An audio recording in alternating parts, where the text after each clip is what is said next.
Welcome back to Footnotes and Folly, and to the Merchant of Venice. I am Pemberton. This is part 2. Shylock's daughter Jessica flees by night to her Christian lover, taking her father's jewels, and the old man is left howling in the street, in a grief so raw that the play's mockery of him begins to curdle into something far more uncomfortable. It is here that Shakespeare gives Shylock the speech that redeems the whole troubling play, "Have not you eyes?"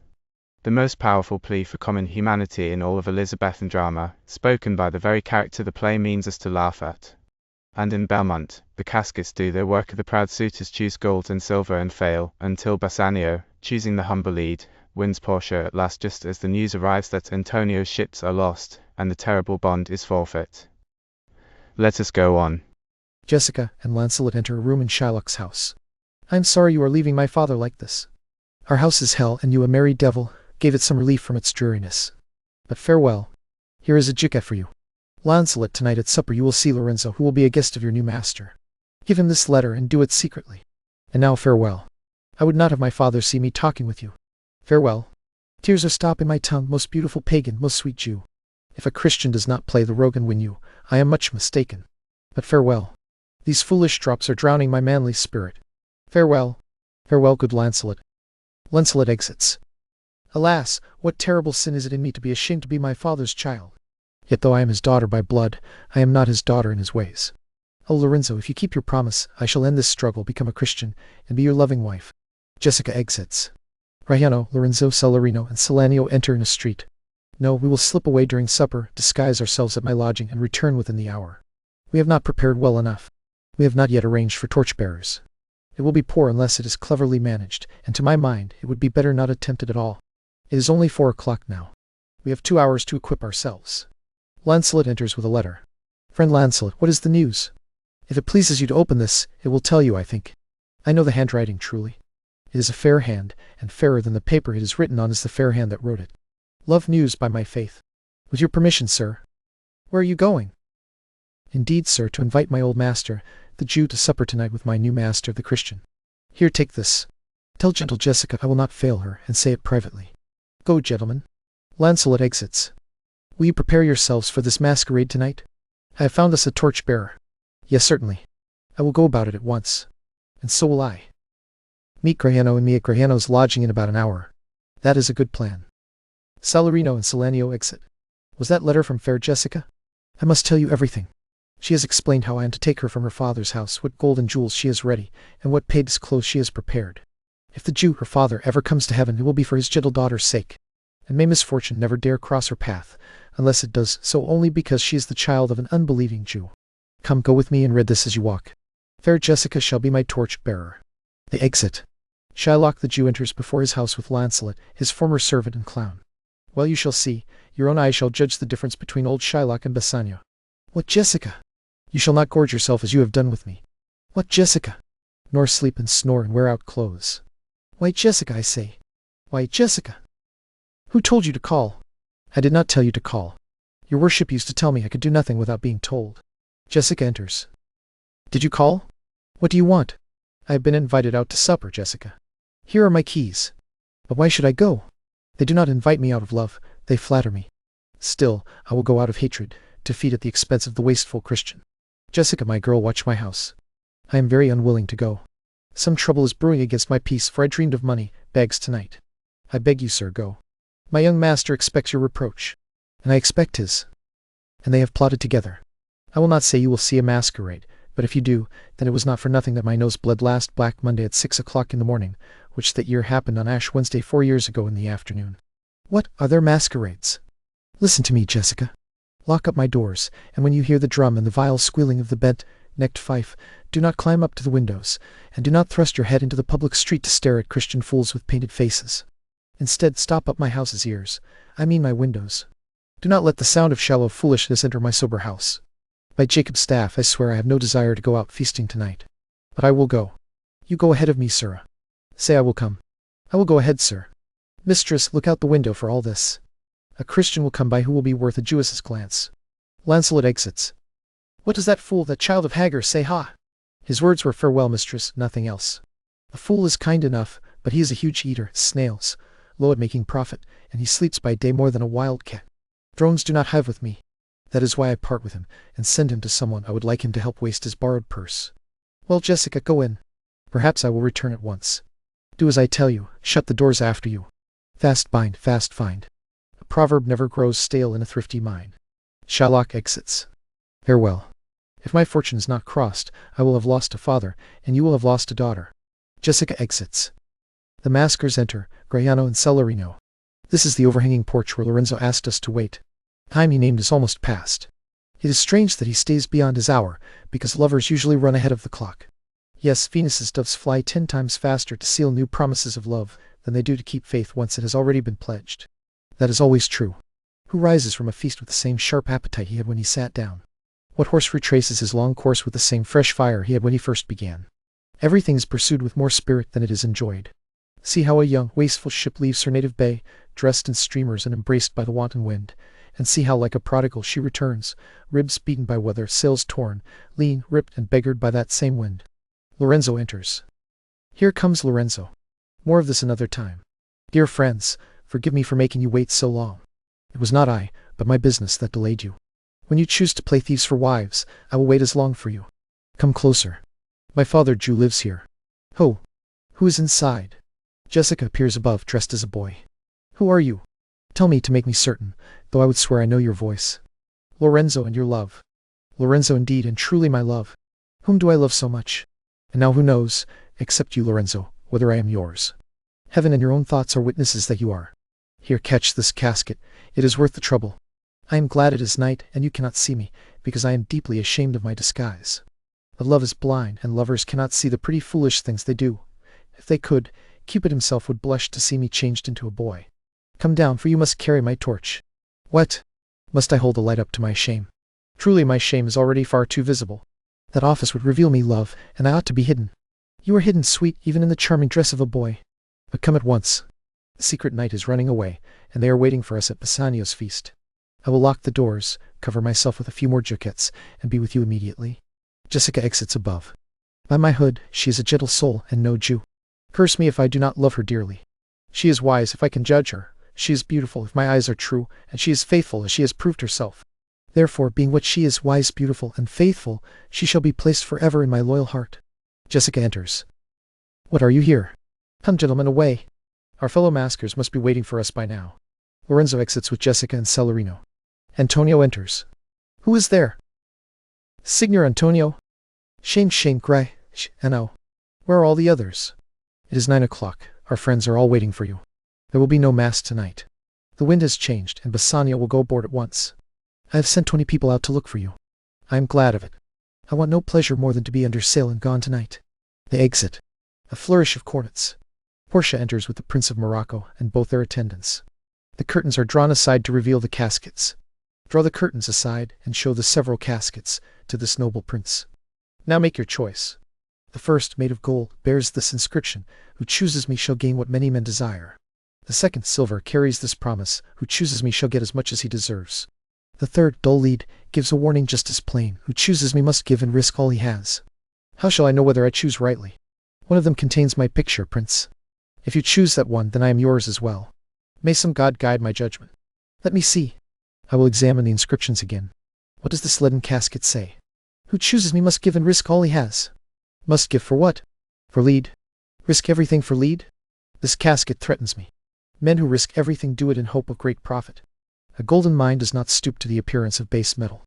I will neither give nor risk anything for lead. What does the silver say with its pure pale shine? Who chooses me shall get as much as he deserves. As much as he deserves.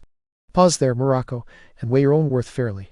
If you are valued by your own estimate, you deserve enough, and yet enough may not reach as far as this lady.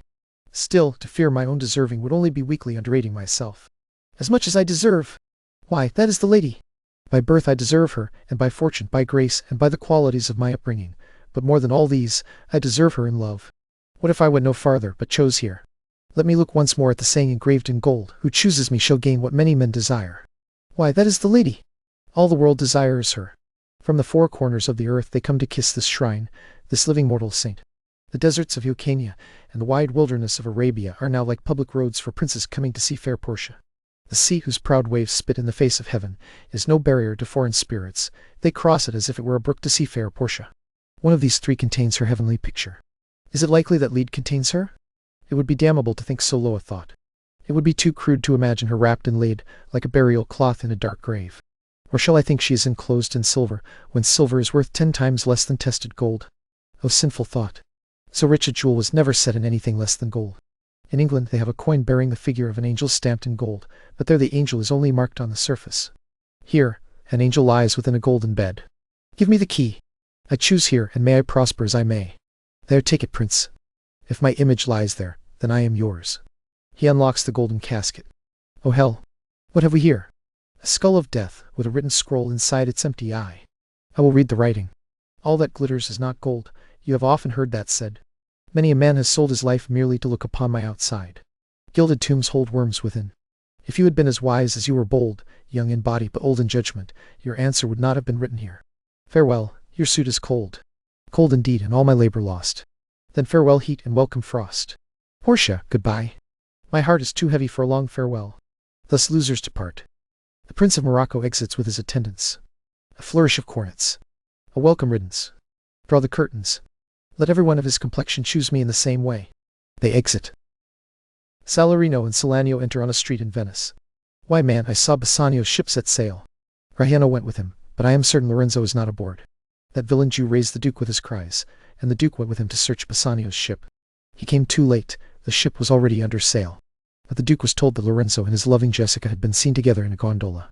Besides, Antonio assured the Duke that they were not with Bassanio on his ship. I never heard such a confused passion, so strange, outrageous, and shifting as that dog Jew cried out in the streets, "My daughter! Oh, my Jukats! Oh, my daughter!" Fled with a Christian. Oh, my Christian Jukats! Justice! The law! My Jukats and my daughter! A sealed bag, 2 sealed bags of Jukats, double Jukats, stolen from me by my daughter. And jewels, 2 stones, 2 rich and precious stones, stolen by my daughter. Justice! Find the girl. She has the stones and the Jukats on her. Why, all the boys in Venice follow him, shouting about his stones, his daughter, and his Jukats. Good Antonio had better make sure he pays on time, or he will answer for this. Yes, you remind me well. I spoke yesterday with a Frenchman who told me that in the narrow seas between France and England, a richly loaded Venetian ship had been wrecked. I thought of Antonio when he told me, and silently hoped it was not his.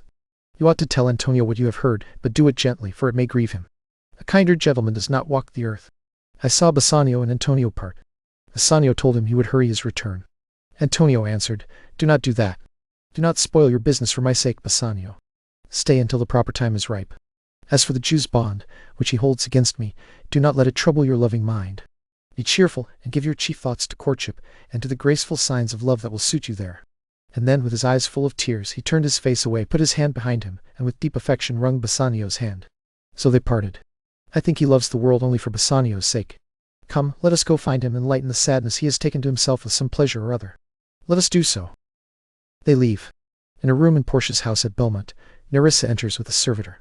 Quick, quick, I pray you draw the curtain at once. The Prince of Aragon has taken his oath, and is coming immediately to make his choice. Cornets flourish. The Prince of Aragon enters with his train, along with Portia. Look, noble prince, the casket stand there. If you choose the one that contains me, our marriage rites shall be solemnized at once. But if you fail, my lord, then without another word you must leave here immediately. I am bound by oath to observe 3 things. First, never to reveal to anyone which casket I chose. Next, if I fail to choose the right casket, never in my life to court any woman for marriage. And last, if fortune fails me in my choice, to leave you immediately and be gone. Everyone who comes to hazard for my worthless self swears to these conditions. And so I have prepared myself. Now, fortune, favor my heart's hope. Gold, silver, and base lead. Who chooses me must give and risk all he has. You must look fairer than that before I give or risk anything for you. What says the golden chest? Ha, let me see. Who chooses me shall gain what many men desire. What many men desire. That word many may mean the foolish crowd, who choose by appearances and learn no more than the fond eye teaches them. The eye does not look inside, but like the swallow builds in the weather on the outer wall, right in the path of accident and danger. I will not choose what many men desire, because I will not agree with common spirits or rank myself among the ignorant multitude. Then to you, Silver Treasure House, tell me once more what title you bear. Who chooses me shall get as much as he deserves. Well said, too, for who should try to cheat fortune and still be honorable without the stamp of merit? Let no one presume to wear an undeserved dignity. Oh, if only estates, ranks, and offices were not obtained corruptly, and clear honor were purchased by the merit of the one who wears it. How many who are covered now would stand bareheaded then? How many who command would then be commanded? How much low peasantry would be sifted out from the true seat of honor? And how much honor would be picked from the chaff and wreckage of the times, to be polished new again. Well, now to my choice. Who chooses me shall get as much as he deserves. I will assume I deserve it. Give me a key for this, and at once unlock my fortunes here. Aragon opens the silver casket. I pause too long for what you find there. What is here? The portrait of a blinking idiot handing me a written paper. I will read it. How unlike you are to Portia. How unlike my hopes and what I deserve. Who chooses me shall have as much as he deserves. Did I deserve no more than a fool's head? Is that my prize? Are my merits no better? To offend and to judge are separate offices, and opposite in nature. What is written here? The fire tried this 7 times. Judgment must be 7 times tried if it never chooses wrongly. Some people kiss shadows, and such people have only a shadow's happiness. There are fools alive, I know, covered over with silver, and so is this. Take whatever wife you will to bed. I will always be your head. So be gone, your business is done. I shall look still more foolish the longer I stay here. I came to woo with 1 fool's head, but I go away with 2. Sweet lady, farewell. I will keep my oath and patiently endure my anger. Aragon leaves with his train. So the candle has singed the moth. Oh, these careful fools! When they choose, they have enough wit to lose by their own wisdom. The old saying is no heresy. Hanging and marriage go by destiny. Come, draw the curtain, Nerissa. A messenger enters. Where is my lady? Here. What does my lord want? Madame, a young Venetian has dismounted at your gate. He comes ahead to announce the approach of his lord, from whom he brings heartfelt greetings, besides compliments and courteous words, gifts of rich value. Yet I have never seen so promising an ambassador of love. No April day ever came so sweetly to show how costly summer was near as this forerunner comes before his lord. No more, I pray you. I am half afraid you will soon say he is some kinsman of yours, since you spend such festive wit in praising him. Come, come, Nerissa, for I long to see this quick messenger of Cupid who comes so mannerly. Bassanio, lord love, if it is your will. They leave. Bassanio and Salarino enter on a street in Venice. Well, what news is there on the Rialto? The rumor is still going around, and no one has denied it, that Antonio has lost a richly loaded ship in the narrow seas. The place, I think, is called the Goodwins, a very dangerous and deadly sandbank, where people say the wrecks of many fine ships lie buried, if Dame Rumor is an honest woman who keeps her word. I wish she were lying in that as much as any gossip who ever chewed ginger, or made her neighbors believe she wept over the death of a 3rd husband. But it is true, without wandering from the plain road of speech, that good Antonio, honest Antonio, oh, I wish I had a title worthy enough to stand beside his name. Come, finish the sentence. What do you say? Why, the end of it is that he has lost a ship. I wish that may prove to be the end of his losses. Let me say amen quickly before the devil crosses my prayer, for here he comes in the shape of a Jew. Shylock enters. Well now, Shylock, what news among the merchants? You knew about my daughter's flight, none so well as you. That is certain. For my part, I knew the tailor who made the wings she flew away with. And Shylock, for his part, knew the bird had grown its feathers, and it is the nature of them all then to leave the mother. She is damned for it. That is certain, the devil may be her judge. My own flesh and blood rebelling. Shame on it, old carrion. Does flesh rebel at your age? I say my daughter is my flesh and my blood. There is more difference between your flesh and hers than between jet and ivory, more difference between your blood and hers than between red wine and Rhine wine. But tell us, have you heard whether Antonio has suffered any loss at sea or not? There I have another bad bargain. A bankrupt, a spendthrift, who hardly dares show his head on the Rialto now, a beggar who used to come so finely into the marketplace. Let him look to his bond. He used to call me a usurer. Let him look to his bond. He used to lend money out of Christian courtesy. Let him look to his bond. Why, I am sure that if he forfeits, you will not take his flesh. What would that be good for? To bait fish with. If it feeds nothing else, it will feed my revenge. He has disgraced me and cost me 500,000, laughed at my losses, mocked my profits, scorned my nation, blocked my bargains, cooled my friends, heated my enemies. And what is his reason? I am a Jew. Has not a Jew eyes? Has not a Jew hands, organs, limbs, senses, affections, passions? Is he not fed with the same food, hurt with the same weapons, subject to the same diseases, healed by the same medicines, warmed and cooled by the same winter and summer as a Christian is? If you prick us, do we not bleed? If you tickle us, do we not laugh? If you poison us, do we not die? And if you wrong us, shall we not take revenge? If we are like you in the rest, we will be like you in that. If a Jew wrongs a Christian, what is the Christian's humility? Revenge. If a Christian wrongs a Jew, what should the Jew's patience be by Christian example? Why, revenge. The villainy you teach me I will carry out, and it will go hard, but I will improve on the lesson. A servant from Antonio enters. Gentlemen, my master Antonio is at his house and wishes to speak with you both. We have been up and down looking for him. Tubal enters. Here comes another of the tribe. A third could not be matched unless the devil himself turned Jew. Salanio, Salarino, and the servant exit. Well now, Tubal, what news from Genoa? Have you found my daughter? I often went to places where I heard news of her, but I cannot find her. Why, there. A diamond gone that cost me 2,000 ducats in Frankfort. The curse never fell on our nation until now. I never felt it until now. 2,000 ducats in that and other precious jewels. I wish my daughter were dead at my feet with the jewels in her ears. I wish she were laid in a coffin at my feet with the ducats in her coffin. No news of them? Why not? And I do not know how much has been spent in the search. Why, loss upon loss. The thief gone with so much and so much spent to find the thief, and no satisfaction, no revenge. No bad luck moves except what falls on my shoulders, no sighs except those I breathe, no tears except those I shed. Yes, other men have bad luck too. Antonio, as I heard in Genoa. What? Bad luck? Has had a merchant shipwrecked coming from Tripolis. I thank God. Is it true? I spoke with some of the sailors who escaped the wreck. I thank you, good Tubal. Good news. Ha ha. Heard in Genoa? Your daughter spent in Genoa, as I heard, 80 ducats in one night. You stabbed me with a dagger. I shall never see my gold again. 80 ducats at one sitting. 80 ducats. Several of Antonio's creditors came with me to Venice, and they swear he cannot help but go bankrupt. I am very glad of it. I will plague him. I will torture him. I am glad of it. One of them showed me a ring he had from your daughter in exchange for a monkey. Curse her. You torture me, Tubal. It was my turquoise. I had it from Lee when I was a bachelor. I would not have given it for a wilderness of monkeys. But Antonio is certainly ruined. Yes, that is true, that is very true. Oh, Tubal, hire me an officer. Arrange for him 2 weeks ahead. I will have Antonio's heart if he forfeits, for if he were out of Venice, I could make whatever business deals I wanted. Go, Tubal, and meet me at our synagogue. Go, good Tubal, to our synagogue, Tubal. They exit. Bassanio, Portia, Crayano, Nerissa, and all their attendants enter. Please wait. Pause for a day or two before you take the risk, because if you choose wrongly, I lose your company. So hold back a while.